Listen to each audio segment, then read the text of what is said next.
ॐ भूर्भुवः स्वः तत्सवितुर्वरेण्यं भर्गो देवस्य धीमहि धियो यो नः प्रचोदयात्। ॐ शान्ति शान्ति शान्तिः। नमस्ते मेरे प्यारे दोस्तों। ये महर्षि रामना के उपदेश उनके अपने शब्दों में श्रृंखला का 10वां वीडियो है। इस वीडियो का टॉपिक भी आत्मा अनुसंधान और कुछ गलत धारणाएं, यही टॉपिक अब चल रहा है। सो शुरू करते हैं। लेकिन कुछ लोगों को विचार मार्ग के सिवा और कुछ भी पसंद नहीं आएगा। वे पूछेंगे, आप मुझे यह या वह वस्तु देखने या जानने को कहते हैं, लेकिन देखने जानने वाला कौन है? दूसरी कोई भी पद्धति चुनी जाए, कर्ता हमेशा रहेगा, उससे दूर जाना संभव नहीं है। मनुष्य को यह कर्ता कौन है, इसका निर्णय अवश्य करना चाहिए, तब तक साधना समाप्त नहीं होगी। इस कारण आखिर सबको मैं कौन हूँ का अन्वेषण करके इसका स्पष्ट निर्णय अवश्य करना होगा। आप फरियाद करते हैं कि प्रारंभ करने के लिए कोई ठोस वस्तु नहीं है, लेकिन इसके लिए आपके पास अहम है। आप जानते हैं कि आप हमेशा होते हैं, यह शरीर हमेशा नहीं होता। जैसे नींद में नींद यह सिद्ध करती है कि आप अशरीर रह सकते हैं। हम अहम का किसी एक शरीर के साथ तादात्म्य करते हैं, अर्थात आत्मा को शरीर मानते हैं, मर्यादित मानते हैं। इसी कारण सारी परेशानी है। हमें जो करना है वह यही कि आत्मा को शरीर के साथ एक रूप मानने की, अर्थात मर्यादित मानने की गलती नहीं करनी है। तब हम अपने आप को आत्मा जो हम हमेशा हैं वैसा जान लेंगे। प्रश्नोत्तरी शुरू होती है। प्रश्न, क्या मुझे मैं कौन हूँ इस प्रकार विचार करना चाहिए? महर्षि का उत्तर, आपने जान लिया है कि अहम विचार न जाने कहाँ से फूट पड़ता है। इसे पकड़े रहिए तथा इसके जन्म स्थान को ढूंढ निकालिए। प्रश्न, मैं इसका मार्ग जान सकता हूँ क्या? उत्तर, आपको अभी अभी जैसा कहा गया है वैसा कीजिए, फिर देखिए। प्रश्न, मैं ठीक से समझ नहीं पाया हूँ कि मुझे क्या करना है। महर्षि का उत्तर, यदि यह कोई बाहर की वस्तुगत बात होती तो बाहरी तौर पर मार्ग बताया जा सकता था। यह तो आत्मगत है। आत्मगत का मतलब है आत्मा से संबंधित अंदर का। प्रश्न, लेकिन मैं समझ नहीं पा रहा हूँ। उत्तर, क्या आप यह नहीं समझ पा रहे हैं कि आप हैं? प्रश्न, कृपया मुझे राह दिखाइए। उत्तर, क्या आपको आपके घर के अंदर वाले भाग में राह दिखाना आवश्यक है? प्रश्न, आपने कहा कि हृदय आत्मा का केंद्र है। उत्तर, हाँ, वह आत्मा का परम धाम या केंद्र है। इस विषय में आपको कोई संदेह नहीं होना चाहिए। हृदय में जीव अर्थात अहंकार के पीछे सच्चा आत्मा है। प्रश्न, आप कृपया यह बताइए कि शरीर में वह किस जगह है? उत्तर, इसको आप अपने मन से नहीं जान सकते। यदि मैं कहूँ कि यह छाती की दाहिनी ओर संकेत करके इसका केंद्र है, तो आप इस सत्य को कल्पना के जरिए नहीं जान सकते। उसका अनुभव करने का एकमात्र मार्ग है कल्पना करना छोड़िए और आप जो हैं वह रहने का प्रयत्न कीजिए। जब आप अनुभव करेंगे तो अपने आप जान लेंगे कि वहाँ उसका केंद्र है। यह केंद्र हृदय है, जिसमें उपनिषदों में हृदय गुहा, अरूल, अनुग्रह उल्लम हृदय कहा गया है। प्रश्न, वह कहाँ है? ऐसा मैंने किसी ग्रंथ में पढ़ा नहीं। उत्तर, यहाँ आने के बहुत समय पश्चात मैंने आयुर्वेद के प्रामाणिक ग्रंथ अष्टांग हृदय के मलयालम अनुवाद में एक श्लोक देखा जिसमें कहा गया था कि ओज स्थान छाती की दाहिनी ओर है, जिसे संवित का स्थान भी कहा जाता है। शीतोपनिषद में निम्नलिखित श्लोक है,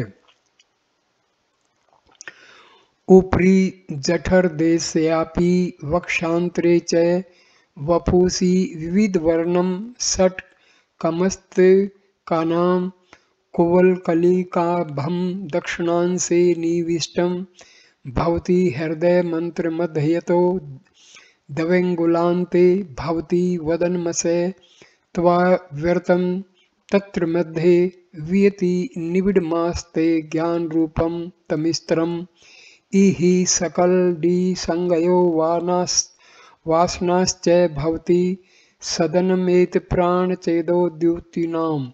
शरीर में छाती के बीच में जठर के ऊपर विविध रंग के 6 अंग हैं। भीतर दाहिनी ओर मध्य से 2 अंगुल दूर कमल की कलिका के समान हृदय है। इसका मुख बंद है और इसके मध्य में रहे हुए आकाश में अज्ञान का घना अंधकार है। यहाँ सब नाड़ी संधियां एवं वासनाएं हैं। यह प्राण तथा चित्त के प्रकाश का निवास स्थान है। प्रश्न, क्या मैं आश्वस्त रह सकता हूँ कि प्राचीन ऋषियों ने हृदय शब्द से इसी केंद्र का निर्देश किया है? महर्षि उत्तर देते हैं, हाँ यही सही है, लेकिन आपको उसकी स्थिति के बारे में जानने के बजाय उसका अनुभव करना चाहिए। मनुष्य यदि देखना चाहे तो उसे आंखों का स्थान निश्चित करना जरूरी नहीं है। हृदय आपके लिए सदैव खुला हुआ है। यदि आप उसमें प्रवेश करने के लिए उद्यत हों, आप न जानते हों, तब भी वह आपकी सब गतिविधियों को आश्रय देता है। आत्मा हृदय में है ऐसा कहने के बजाय हृदय ही आत्मा है ऐसा कहना कदाचित अधिक उपयुक्त होगा। वस्तुतः आत्मा स्वयं केंद्र है जो सर्वत्र है और अपने हृदय होने के विषय में सबहान स्वयं प्रकाश है। प्रश्न, यदि ऐसा है तो उसे शरीर के किसी भाग में स्थित कैसे कहा जा सकता है? हृदय का स्थान निश्चित करने का मतलब जो वस्तु देश कालातीत है उसके लिए शारीरिक मर्यादा निश्चित करना है। उत्तर, यही सही है, लेकिन जो मनुष्य हृदय के स्थान के विषय में प्रश्न पूछता है, स्वयं को शरीर के साथ या शरीर में रहा हुआ मानता है, इस प्रश्न को पूछते समय आप ये कहेंगे कि आपका शरीर यहाँ है और आप किसी दूसरी जगह से बोल रहे नहीं, आप आपके शारीरिक अस्तित्व का स्वीकार करते हैं। इस दृष्टि से हृदय के संदर्भ में भौतिक शरीर का निर्देश किया जाता है। सत्य यह है कि शुद्ध चैतन्य अविभाज्य है, उसमें विभाग नहीं है, उसका कोई रूप या आकार नहीं है, भीतर बाहर नहीं है, उसके लिए दायां बायां नहीं है।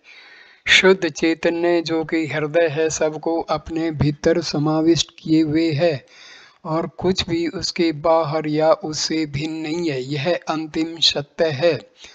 पूर्णता के इस दृष्टिकोण से हृदय आत्मा अथवा चैतन्य का कोई विशेष स्थान भौतिक शरीर में निश्चित नहीं किया जा सकता, क्योंकि शरीर मन का प्रक्षेपण मात्र है और मन तेजो में हृदय का तुच्छ प्रतिबिंब है।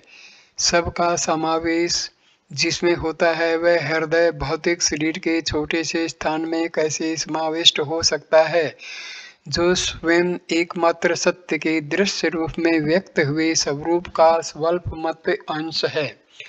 लेकिन लोग यह नहीं समझते, वे भौतिक शरीर एवं विश्व के संदर्भ में ही सोचते हैं। उदाहरण के तौर पर आप कहते हैं कि आप हिमालय के उस पार के देश से यहाँ इस आश्रम में आए हैं, लेकिन यह सत्य नहीं है। आना जाना या किसी प्रकार की गति उस एक सर्वव्यापक आत्मा जो वास्तव में आप हैं के लिए कैसे हो सकती है? आप तो हमेशा जहाँ होते हैं वहीं हैं। आपका शरीर एक स्थान से दूसरे स्थान में यहाँ पहुँचने तक लाया गया है। यह सरल सादा सत्य है, लेकिन उस मनुष्य के लिए जो स्वयं को दृश्य वस्तु रूप विश्व में रह वह एक दृष्टा मानता है, यह सर्वथा काल्पनिक लगता है। सर्वसाधारण समझ की भूमिका पर नीचे उतरकर भौतिक शरीर में हृदय के स्थान का निर्देश किया जाता है। प्रश्न: तो मैं श्री भगवान के छाती में विशेष स्थान में हृदय केंद्र का अनुभव होता है, ऐसा विधान को कैसे समझ सकता हूँ? प्रश्न उत्तर: एक बार यदि आप यह स्वीकार करें कि सत्य तथा पूर्णता के दृष्टिकोण से शुद्ध चैतन्य रूप हृदय देश कालातीत है, तो शेष सब बातें उनके सही परिप्रेक्ष्य में आप सरलता से समझ जाएंगे। प्रश्न: हृदय दाहिनी बाईं या मध्य में रहा हुआ बताया जाता है। इन मतभेदों के रहते हम उस पर ध्यान कैसे कर सकते हैं? महर्षि उत्तर देते: आप हैं, यह एक तथ्य है। ध्यान आपके द्वारा आप में और आपका होता है। जहाँ आप हैं वही ध्यान होना चाहिए, वह आपके बाहर नहीं हो सकता। इस प्रकार आप ध्यान के केंद्र हैं और वही हृदय है। संशय तब उत्पन्न होता है जब आप उसे किसी ठोस भौतिक वस्तु के साथ एक रूप समझते हैं। हृदय कोई ख्याल या ध्येय नहीं है, बल्कि ध्यान का स्थान है। आत्मा सदैव केवल अकेला रहता है। आप शरीर को हृदय में देखते हैं, विश्व भी वहीं दिखता है, उससे भिन्न कुछ भी नहीं है। इस कारण सभी प्रकार के प्रयत्नों का स्थान वही है। प्रश्न: आप कहते हैं कि अहम विचार हृदय के अंदर से उत्पन्न होता है, हमें उसका मूल वहीं ढूंढना चाहिए। उत्तर: मैं आपको आपके शरीर में अहम कहाँ से उत्पन्न होता है उसे देखने के लिए कहता हूँ, लेकिन यह कहना वस्तुतः सत्य नहीं है कि अहम का उदय अस्त छाती के दक्षिण भाग में रहे हुए हृदय से होता है। हृदय सत्य का दूसरा नाम है और वह शरीर के अंदर या बाहर नहीं है, क्योंकि वह केवल अद्वितीय है, उसमें अंदर बाहर नहीं हो सकता। प्रश्न: हृदय पर ध्यान करने के लिए मुझे छाती की दाहिनी ओर मन को एकाग्र करना चाहिए।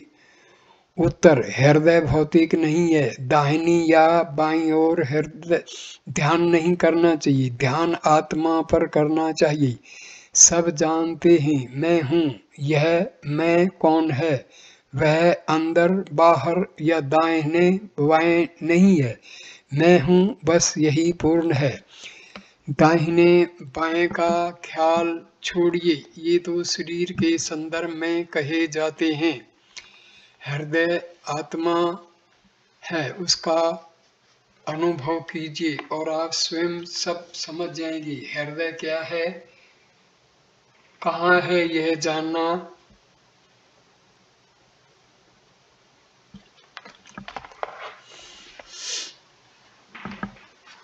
मैं हूँ, बस यही पूर्ण है। दोबारा इस प्रश्न को: हृदय पर ध्यान करने के लिए मुझे छाती की दाहिनी ओर मन को एकाग्र करना चाहिए। महर्षि उत्तर देते हैं: हृदय भौतिक नहीं है, दाहिनी या बाईं ओर ध्यान नहीं करना चाहिए, ध्यान आत्मा पर करना चाहिए। सब जानते हैं मैं हूँ, यह मैं कौन है? वह अंदर बाहर या दाहिने बाएं नहीं है, मैं हूँ, बस यही पूर्ण है। दाहिने बाएं का ख्याल छोड़िए, ये तो शरीर के संदर्भ में कहे जाते हैं। हृदय आत्मा है, इसका अनुभव कीजिए और आप स्वयं सब समझ जाएंगे। हृदय क्या है और कहाँ है यह जानना जरूरी नहीं है। यदि आप आत्मा का अनुसंधान शुरू करेंगे तो वह अपना काम करेगा। प्रश्न, उपदेश सार के एक श्लोक में हृदय का उल्लेख है। जहाँ यह कहा गया है कि हृदय में मन को समाहित कर देना कर्म, योग, भक्ति एवं ज्ञान है, वह हृदय कहाँ है? महर्षि उत्तर देते हैं, जो सबका मूल है, जिसमें सब रहते हैं और अंत में लीन हो जाते हैं, उस हृदय का वहाँ उल्लेख है। प्रश्न, इस प्रकार के हृदय का विचार हम कैसे कर सकते हैं? उत्तर, आपको किसी वस्तु का विचार क्यों करना चाहिए? आपको केवल यह देखना है कि अहम कहाँ से प्रकट होता है। जहाँ से सब शरीरधारी जीवों के विचार प्रकट होते हैं उसे हृदय कहते हैं। उसके सारे वर्णन केवल मन की कल्पनाएं हैं। प्रश्न, छाती में विविध वर्ण के 6 अंग हैं। इनमें मध्य से 2 अंगुल दाहिनी ओर हृदय है, ऐसा कहा जाता है। लेकिन हृदय निराकार है, हमें उसके आकार की कल्पना करके उस पर ध्यान करना चाहिए।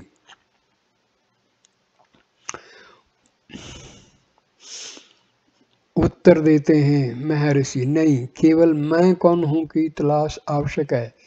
जो गहरी नींद एवं जागृत में सदैव रहता है वह एक समान है। जागृत में दुख है और उसे दूर करने का प्रयत्न भी है। आपसे पूछा जाए कि नींद से कौन जगा है तो आप कहते हैं मैं। इस समय आपसे कहा जाता है कि इस मैं को दृढ़ता से पकड़े रखिए। यदि ऐसा किया जाए तो शाश्वत सत्ता स्वयं प्रकट होगी। मुख्य बात मैं का अन्वेषण है, न कि हृदय केंद्र पर ध्यान। बाहर भीतर जैसा कुछ नहीं है, दोनों का अर्थ समान है, यह कोई अर्थ नहीं। यह सच है कि हृदय केंद्र पर एकाग्रता की पद्धति भी है। यह केवल अभ्यास है, आत्मा अनुसंधान नहीं। हृदय केंद्र पर एकाग्रत करने वाला साधक ही मन के निश्चल निर्विचार होने पर सभान रह सकता है। दूसरे केंद्रों पर ध्यान करने वाले इस प्रकार सभान नहीं रह सकते। केवल मन के पुनः सक्रिय होने पर अनुमान करते हैं कि मन निश्चल था।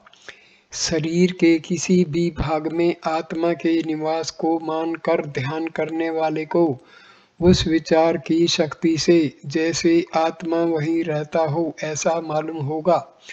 उदय अस्त होने वाले अहम के लिए प्रेमा शब्द हृदय ही एकमात्र शरण है। यद्यपि यह कहा जाता है कि हृदय बाहर भीतर दोनों जगह है, लेकिन निश्चित जानिए कि पूर्ण सत्य की दृष्टि से वह न भीतर है न बाहर, क्योंकि शरीर जो कि भीतर बाहर के भेदों का आधार है, विचार करने वाले मन की कल्पना है।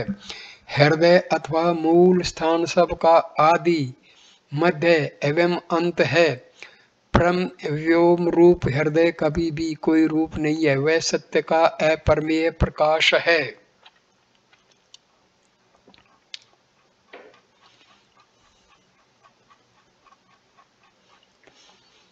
प्रकरण 7, शरणागति।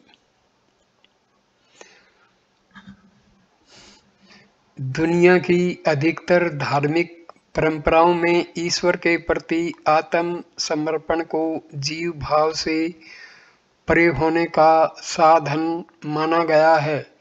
श्री रमन इस मार्ग की प्रामाणिकता का स्वीकार करते थे एवं प्राय कहते कि यह पद्धति आत्मा अनुसंधान जितनी ही असरकारक है।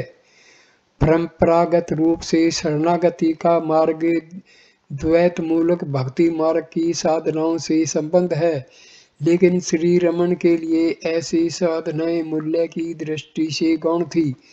वे भारपूर्वक कहते कि सच्ची शरणागति दृष्टा दृश्य के संदर्भ में की गई पूजा की ईश्वर की पूजा से पर है, क्योंकि उसकी सफलता पूर्वक परिणति तभी होती है जब स्वयं को ईश्वर से भिन्न मानने वाले भक्त का अपने अलग अस्तित्व लुप्त हो जाए। इस ध्येय को प्राप्त करने के लिए वे दो भिन्न पद्धतियों का उपदेश करते थे। नंबर 1, तब तक अहम विचार सूत्र को पकड़ रखा जाए जब तक स्वयं को ईश्वर से अलग मानने वाला भक्त अदृश्य हो जाए। नंबर 2, ईश्वर अथवा आत्मा पर अपने जीवन की पूरी जिम्मेवारी डाल दी जाए। इस प्रकार के आत्म निवेदन की सफलता के लिए मनुष्य की अपनी कोई इच्छा नहीं होनी चाहिए एवं उसको ईश्वर से स्वतंत्र रूप में कार्य करने की अक्षमता वाले व्यक्ति होने के विचार से मुक्त होना चाहिए। प्रथम पद्धति स्पष्ट रूप में आत्मा अनुसंधान है, केवल उसका नाम भिन्न है। श्री रमन प्राय विचार और शरणागति की साधनाओं की यह कहकर समानता दिखाते थे कि ये एक ही प्रक्रिया के दो नाम हैं या आत्मा अनुभव के ये दो ही प्रभावी साधन है। ऐसा उनका कथन उनकी मौलिक विचार से सुसंगत है कि कोई भी पद्धति जिसमें निरंतर अहम विचार के विषय में समानता रहती है प्रामाणिक है तथा आत्म प्राप्ति का सीधा मार्ग है, जबकि दूसरी पद्धतियां जिनमें ऐसी सभानता आवश्यक नहीं होती टेढ़ी या अप्रत्यक्ष हैं। आत्म केंद्री अहम की निरंतर सभानता आत्मा अनुभव का एकमात्र मार्ग है, ऐसा उनका आग्रह शरणागति के साथ साधारणतया संबंधित भक्ति तथा ईश्वर पूजन की साधना के प्रति उनके दृष्टिकोण को रंजित करता था। वे कभी भी अपने अनुयायियों को इन साधनाओं का अनुसरण करने के लिए मना नहीं करते थे, लेकिन वे यह बात स्पष्ट कर देते थे कि चूंकि ईश्वर ही एकमात्र सत्य है, उसके साथ भगत पूजक दास इत्यादि किसी भी प्रकार का संबंध भ्रममूलक है। वे कहते कि मनुष्य वस्तुतः जो है वही बना रहे, अर्थात ईश्वर से संबंध विषयक सारे विचारों को शांत करके अपनी सहज अवस्था में रहे, यही सच्ची पराभक्ति है। अपने जीवन की पूरी जिम्मेदारी ईश्वर पर डालने की दूसरी पद्धति भी आत्मा अनुसंधान से जुड़ी हुई है, क्योंकि इसका लक्ष्य अहम विचार को वह जिन पदार्थों एवं कर्मों के साथ तादात्म्य करता है उनसे अलग करने का है।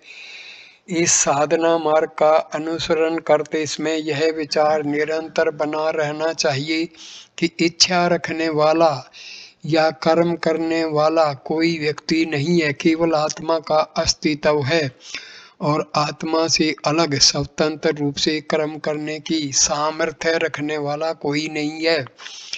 इस मार्ग का अनुसरण करने के दौरान जब भी साधक को यह पता चले कि वह विचारों तथा कर्मों की जिम्मेदारी अपने ऊपर ले रहा है, जैसे मेरी यह इच्छा है अथवा मैं यह कार्य कर रहा हूँ, तो उसे चाहिए कि वह चित्त को बाहरी संपर्कों से भीतर की ओर मोड़कर आत्मा में स्थिर करने का यत्न करे। यह आत्मा अनुसंधान के समय जब यह पता चले कि ध्यान आत्मा से चलित हो गया है तो पुनः आत्मा पर स्थिर करने के प्रयत्न के समान है। इन दोनों प्रक्रियाओं में अहम विचार को पृथक करके उसे अपने मूल में या जन्म स्थान में लीन करने का लक्ष्य है। श्री रमन यह स्वीकार करते थे कि इस पद्धति से अहम का स्वयं स्फूर्तपूर्ण समर्पण कई लोगों के लिए संभव नहीं है। इसलिए वे प्राय अपने अनुयायियों को भक्ति एवं मनोनिग्रह सिद्ध करने वाले कुछ प्राथमिक उपाय करने की सलाह देते थे। इनमें से अधिकतर उपायों में ईश्वर अथवा गुरु के नाम रूप का अवलंबन लेकर निरंतर उनके स्मरण दर्शन का अभ्यास करना निहित होता था।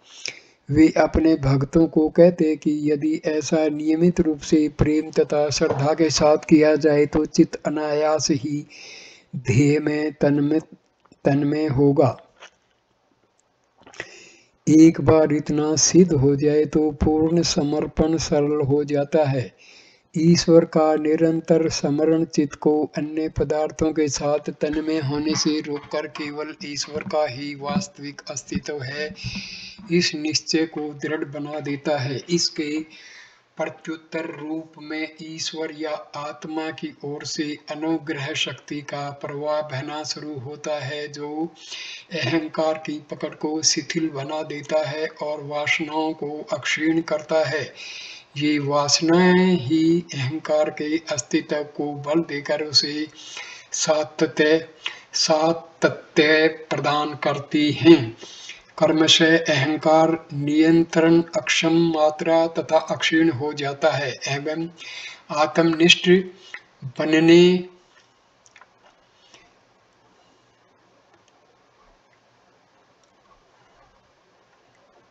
बनने के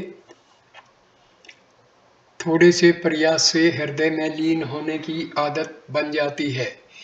आत्मा अनुसंधान की तरह परपत्ति मार्ग में भी अंतिम साक्षात्कार आत्मा की अनुग्रह शक्ति से अपने आप सिद्ध होता है। जब चित्त की सब बहिर्मुख वृत्तियां सद्वस्तु रूप आत्मा में विलीन होने लगती हैं तो आत्मा शेष बचे हुए संस्कार रूप सूक्ष्म अहंकार को पूर्ण रूप से नष्ट कर देता है, जिससे फिर कभी भी उसका उदय नहीं होता।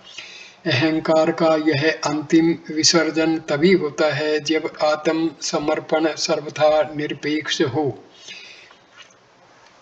यदि वह अनुग्रह आत्म साक्षात्कार या मोक्ष पाने की इच्छा से किया जाए तो वह आंशिक शरणागति मानी जाएगी, जो व्यावसायिक लेन देन से अधिक कुछ नहीं है, क्योंकि इसमें अहंकार कुछ इनाम प्राप्त करने की इच्छा से प्रयत्न करता है। प्रश्नोत्तरी शुरू होती है। प्रश्न: पूर्ण निरपेक्ष शरणागति क्या है? महर्षि उत्तर देते हैं, यदि कोई आत्म समर्पण करता है तो प्रश्न पूछने के लिए या जिसकी फिक्र करनी पड़े ऐसा कोई शेष नहीं रहना चाहिए। अहम विचार के सूत्र को पकड़े रहने से अन्य विचारों का निरोध होता है अथवा साधक स्वयं को पूर्णतया बिना किसी शर्त के उच्च सतर शक्ति के समक्ष समर्पित करता है। साक्षात्कार के लिए ये दो ही मार्ग हैं। प्रश्न: पूर्ण शरणागति में मनुष्य को मोक्ष या ईश्वर साक्षात्कार की इच्छा भी नहीं करनी चाहिए। महर्षि उत्तर देते हैं, पूर्ण शरणागति में आपकी अपनी कोई इच्छा नहीं होनी चाहिए। ईश्वर जो भी दे उसमें संतोष मानना चाहिए। प्रश्न: मैं इस बात से संतुष्ट हूँ। अब मैं यह जानना चाहता हूँ कि इस शरणागति के भाव को पाने के लिए मुझे क्या करना चाहिए। महर्षि उत्तर देते हैं, दो मार्ग हैं। एक अहम के मूल को ढूंढकर उसमें समा जाना, दूसरा यह अनुभव करना कि मैं अपने आप में असहाय हूँ। केवल ईश्वर सर्वसमर्थ है और मुझको पूर्ण रूप से उसके हाथ में सौंप देने के अलावा मेरी सुरक्षा का अन्य कोई मार्ग नहीं है। इस प्रकार साधक कर्म से इस निर्णय पर आता है कि ईश्वर का ही सच्चा अस्तित्व है और अहंकार की कोई गिनती नहीं। दोनों मार्ग एक लक्ष्य की ओर ले जाते हैं। पूर्ण शरणागति ज्ञान या मोक्ष का दूसरा नाम है। प्रश्न: मुझे शरणागति सरल लगती है, मैं उसका अनुसरण करना चाहता हूँ। महर्षि उत्तर देते हैं, आप किसी भी मार्ग को पसंद करें, आपको उस एक में स्वयं को लुप्त कर देना होगा। शरणागति तभी पूर्ण कही जा सकती है जब आप तू ही सब कुछ है और तेरी ही इच्छा पूरी होके सतर तक पहुंच जाए। यह अवस्था ज्ञान से भिन्न नहीं है। सो हम में द्वैत है, शरणागति में अद्वैत है। सत्य में न तो द्वैत है न अद्वैत, लेकिन वह है जो है। लोगों को शरणागति सरल लगती है क्योंकि वे सोचते हैं कि वह एक बार मुख से कह दिया मैं शरणागत हूँ और अपना भार ईश्वर को सौंप दिया तो वे कुछ भी करने के लिए स्वतंत्र हैं। लेकिन सत्य यह है कि शरणागति के पश्चात आपकी पसंद नापसंद नहीं हो सकती। आपकी इच्छा का अस्तित्व समाप्त हो जाना चाहिए और उसके स्थान में ईश्वर इच्छा आ जानी चाहिए। इस प्रकार अहंकार के विनाश के बाद ऐसी अवस्था प्राप्त होती है जो ज्ञान से भिन्न नहीं है। इस तरह आप किसी भी मार्ग का अनुसरण करें, अंत में आपको ज्ञान या एक तत्व तक अवश्य आना पड़ता है। तो इस वीडियो को मैं यहीं विराम देता हूँ। Please like, comment and share the video and subscribe the channel। नमस्कार मेरे प्यारे दोस्तों, नमस्कार।